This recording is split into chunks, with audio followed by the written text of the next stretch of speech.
just a hair. There we go. That's a little better. Now you can see my rolls.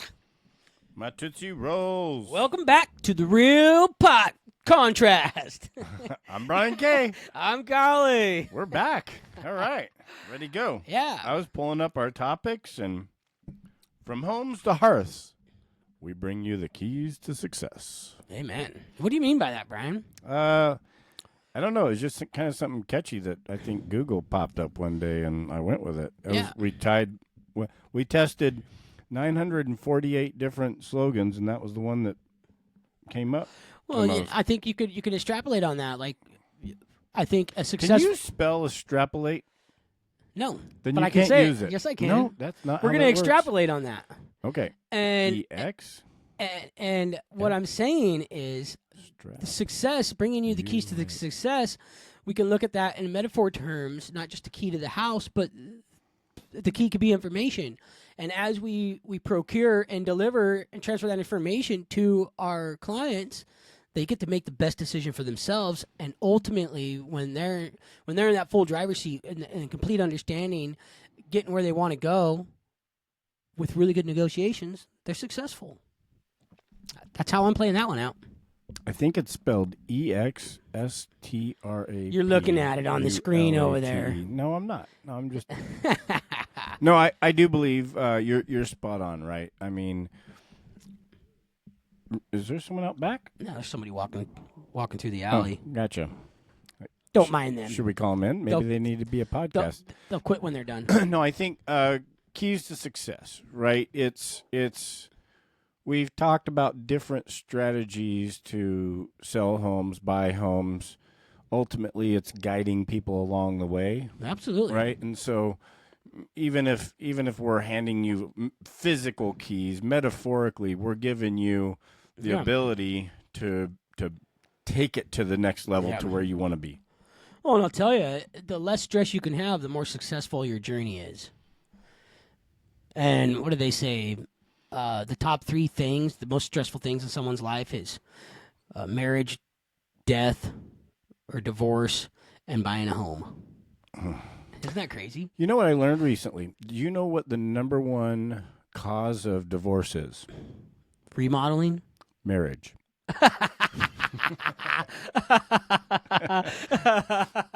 You nailed that. That was awesome. I'm sorry. That was funny. Yeah, because you can't get divorced if you're not married. We can hit pause and end it right there. Yeah. We won. All right. Let's talk about a recent transaction that I had and some things that I learned. So, have you ever heard of an elevation survey? No. Okay. No, so this will be new to me. I guess I had heard of them, but essentially what happened was we went under contract with a piece of property close to a creek.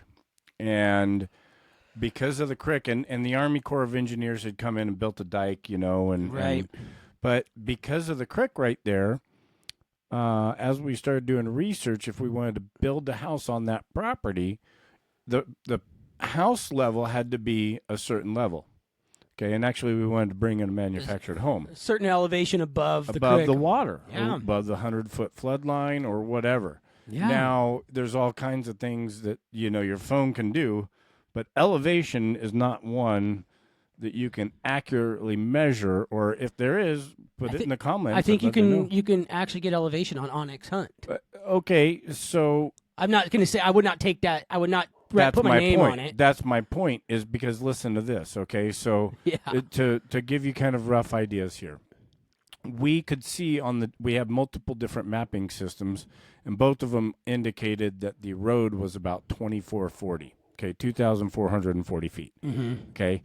The challenge you have is we knew that the house had to be built on 2225. Okay, it had to be above 2225, and I'm like, sweet. Well, there's not a 15-foot elevation drop there. And how accurate is that information? Right. And I mean, these are global systems. They're not actually out there measuring right there at that foot. So the difference of if we had to bring in fill and raise the house up by 1 foot, that wouldn't be too bad. That's pretty doable. Right. If we had to raise the house up 5 feet, well, we're not doing that, right? We're not going to lift the manufactured home, bring up on dirt and everything, right. or on stilts or anything else, right? So it becomes completely impractical, and that's only a difference of 4 feet right there. Right. And so when it comes down to, doing something on your phone or something, man, that is sketch. And so it was a really interesting transaction. There was multiple things that that happened during this transaction. The elevation survey was fun, but the dude that came out who lived next door since 1972, those are the hidden gems that you live for in these showing days, right? You're just like, how long have you lived here? Well, about 57 years. And you're like, oh, this is going to be good. He's going to tell you all about that piece of property. He's gonna light up his smoke and keep drinking his, can of Schlitz. Is that what he was drinking? No, but it was sitting there. Dude, I don't know if this guy was drinking or not, but deep down in my heart, I know he went back and sat next to his little wood stove and drank his cheap beer. I'm sure of it. I had a good this last weekend. I went out to Coolin City. So if any of you guys know where that is, at Priest River up north, and there was a time change, right, on Saturday, and my client lives in Arizona. They don't change their time in Arizona. So she's texting me telling me she's ready at 12:10, but I didn't get that because we're in a no self-service area.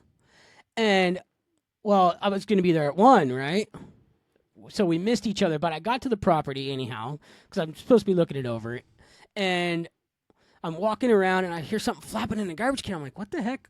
So I take a peek in there, and I to smell a whiff at the same time, and it's a skunk. It had crawled up off their.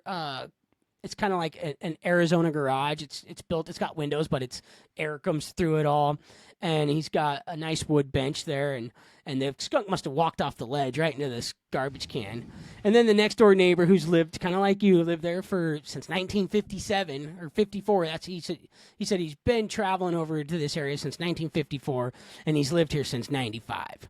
And he comes over and he's like, "Hey, who are you?" And I said, "Well," I told him who I was. I said, "Help me get this skunk out."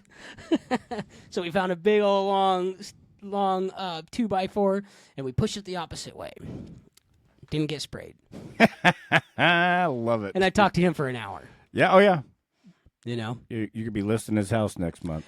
You never know, man. You never know. Not if he's lived there for that long, but I tell you what, some man, point. those folks, I might joke around with you about them, but I tell you, they're salt of the earth, man. Amen. They are the reasons, and so I've done a lot of off-grid, okay, and almost inevitably, when you're talking to someone that's selling off-grid, they've got some of the thickest skin. Yeah. And they look at you so funny when you're like, you need to sign a contract. Oh, gosh. Because they're like, my handshake. That's really all that we need is I'm looking you in the eye and I'm shaking your hand.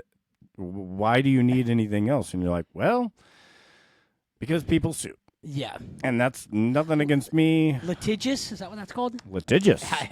Yeah. First time I heard it was you. Yep. Yeah, I had a guy the other day having to sign, the prior to showing, the RE5. Mm-hmm. And he's like, well, I ain't going to sign this. I mean, I said, well, sir, look, for one, it says right there it's not a contract. And obviously you see there's a 0 written in on there. I'm not charging you to walk through the door, okay? We're not creating an agency relationship. Well, I'm not signing it. I said, well, how about this? Would you just write on it for me and date it and just say, not willing to sign, and so he did that. But I think it's kind of funny, and I said, look, you got to put something on that piece of paper. Otherwise, we're not walking through the door. There you go. So I tell you this, I talked to, so I learned something. Yeah. now since August 17th. What you're talking about is an RE5, Yep. right? And that's new in our state. Every state has something like it. Basically, you need to sign something before you go through a house. You don't have to become a client of that agent, but you gotta. It's basically you're showing pass. Yeah. It's a hall Yeah. pass, right? Okay. Yeah. And so what I learned is if a buyer calls and wants to see your listing, you don't have to get one of those signed. Now, by the state of Idaho, the way that I understand it, you still have to talk to them about agency disclosure, and I will never stop doing that. Yeah. But my conversation with a buyer a couple weeks ago, he calls up and he's like, "Hey, I want to go see this house," and I'm like, "Cool. Well, you've got one of two choices. You can either become a client, or you can sign." Now, here's what let me back up. I had a client. I had a guy. Well, he's now a client. Had a guy reach out to me about a couple listings. Right. I think we talked about this one, and I just put my foot down and said nope. And so that's my stance. I'll take you to see my seller's property because I'm working on behalf of my sellers, but I'm not going to go show you other properties. If you don't like me, that's fine. Yep. There's plenty of agents out there. You can call Kyle. There's probably like 1,800 left, right? There was almost 3,000 at one point. Yeah. So, anyways, I called this guy. Calls up and I said, I'm going to send you over 3 documents: agency disclosure, the RE5, and the RE14, buyer's representation. Yep. And I said, you need to sign 2 of them, the disclosure and one or the other. And so they chose the RE5. They just wanted to see the house. They didn't want to become my client. Okay, that's fine. Yep. You know, and I dove into it. I described everything to him, showed him the house, and shortly before we were done, he's like, "Well, if this isn't it, we'll be calling you up and using you."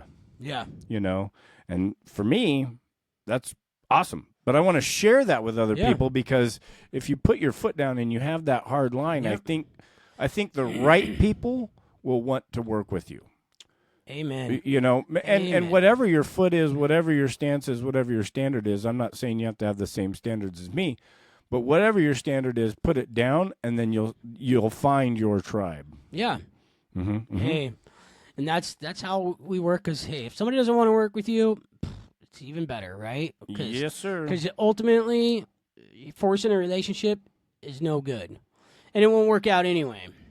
You know, I love being able to build that relationship and see where it takes you. You know, I just talked to a gentleman that I met at actually a housewarming party from some of they weren't even my clients. They were actually buyers on one of my clients' house.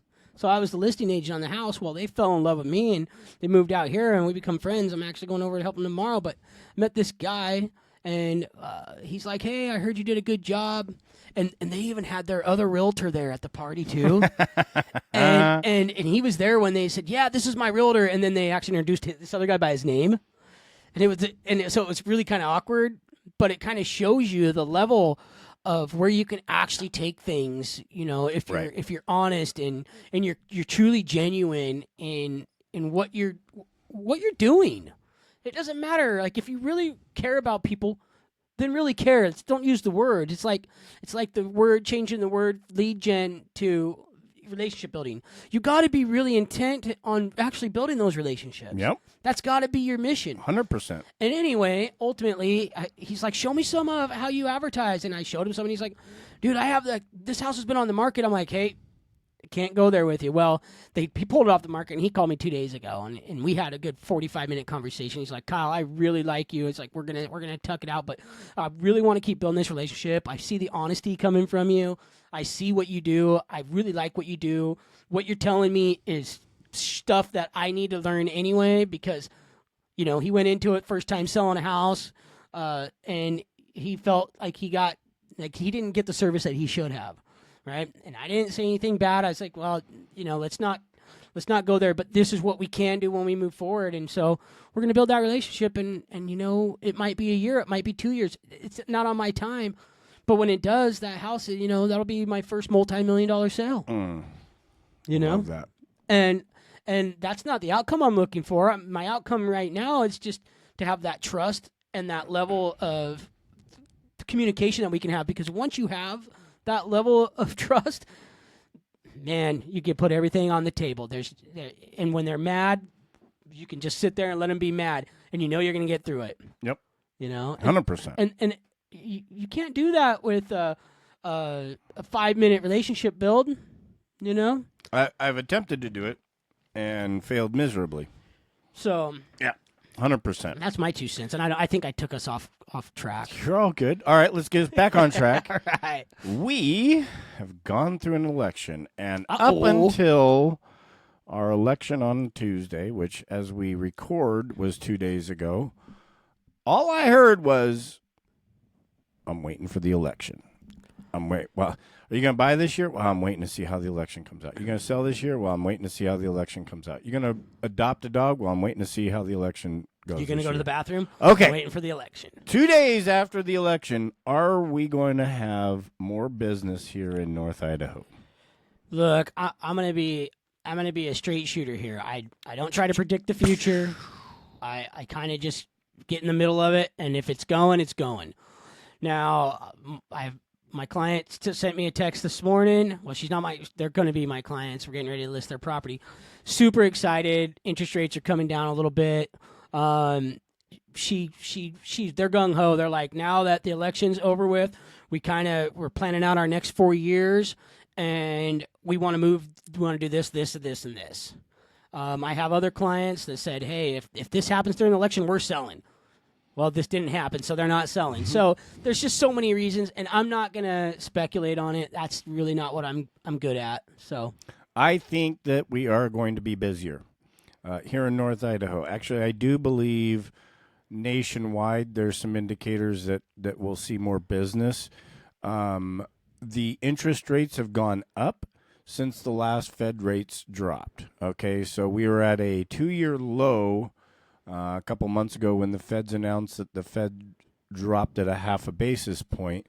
And what happened to mortgage rates? They went back up. Like, if that isn't the indicator that Fed rates don't dictate mortgage rates, who doesn't? But what does is how the money markets are moving, 10-year yield treasury.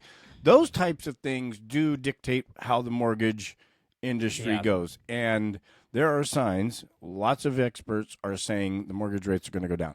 As the mortgage rates go down, we will start to see more business, no doubt. Right. And it's, there's going to have to be some big things that change, and I don't see that those are going to change for that. Some of the national numbers is that we're 4 million homes short on inventory. Okay, that may not be your local area. Right. You can see some massive amounts of numbers of Rathdrum year over year in just the last year of the amounts of listings, pendings, and closed because of new inventory. They're building like crazy out there. Right. And that is very indicative of what I do believe we're going to continue to see. The builders, the developers, they need to continue to move inventory, and they're going to continue to put out incentives out there that are nice. Yeah. And then, you've got all the D's, deaths, divorce, diapers, deaths, of why people need to move, right? And so it's probably, I don't expect that people are going to move for the fluffy reasons that they were moving when interest rates were at 3%. Right. They were like, oh, well, I'd love to change the carpet in my bathroom, and so let's just buy a new house, right? And that's what they did. They ran out and they got a better mortgage. We could either refinance or we could buy another house that has an extra bedroom, right? And so, but I don't see that piece of the market coming. But what I do see is, especially if mortgage rates go down, we're going to see affordability get a little bit better, and we're going to see some more transactions in 2025. See, I always learn stuff from you. Being okay with who I am, hey, I'm not the guy for that. Like, you get me into a transaction, I'm the guy for that. You know what I mean? Yeah. But listening to you, I love it. You know, it's nice. Even talking with Sini Brent, big shout out, Sini. I love you. You're amazing. She's one of our preferred lenders that we work with, and she's right on your level, man. She's right on your level, and it's mind numbing that you have all that information in your head, and I think that's cool. I look at that stuff, and it literally like gets me dizzy. I'm like, wow, this is too much. I've heard about this before. I've seen some of it kind of play out, and I've seen some of it backfire, and Yeah. you know, 100%. So I just kind of live in where I'm at, and whatever the interest rates are today is what I'm telling my clients, and you know, whatever's moving and shaking, and if I'm involved in it, then you know, I get through it and I move on to the next one. Well, I can tell you, know? if you're a newer agent or you're someone who's involved in real estate and wants to build their knowledge on what the experts say, which I mean, right. Anybody can be considered an expert. Oh boy. Right? Couple things that I suggest. One, continual seek knowledge, right? There's a couple great programs out there. I love some podcasts in particular. There's a really good company. They're not sponsoring our show. I wish they were. Keeping Current Matters, that you can get on and get weekly updates of what's happening around the industry and things like that. But I mean, I'm every morning during my shower, TMO, too much TMI. During my shower, I have some kind of a real estate podcast going. I've been doing it for 5.5 years. You know how much information? I don't always listen 100% to that. Sometimes it's like, you know, you're getting ready for your day, and you're like, oh man, I've got to go do this one thing, or you're excited about doing this awesome I got to go do these 10 things, right? But that stuff's in the background, and it's playing over and over. And after a while, it gets really hard for me not to absorb any of it, right? Yeah. And so. It's just there's so much information out there for agents. If you do really want to do some deep dives, you can. It could take a simple tweak. Just take your radio off when you're driving somewhere and put on a podcast. Period. You know, maybe I should try that. There is no try. Because I actually don't listen to anything when I drive. That's odd. It's the truth. Do you like bacon? Love bacon. Okay, just making sure. Love me some bacon. I met a person one time that didn't like bacon. I love bacon, sausage, eggs, homemade tortillas. It should be like my top 5 questions of asking people. Look. Like, hey, where are you from? What do you do? Do you like bacon? You know, but it is kind of weird that you don't listen to anything when you're driving somewhere. Hey, guys, that's it for us tonight. We're all done. Until next episode, keep it real. I'm Brian K. I'm Kyle A. Peace.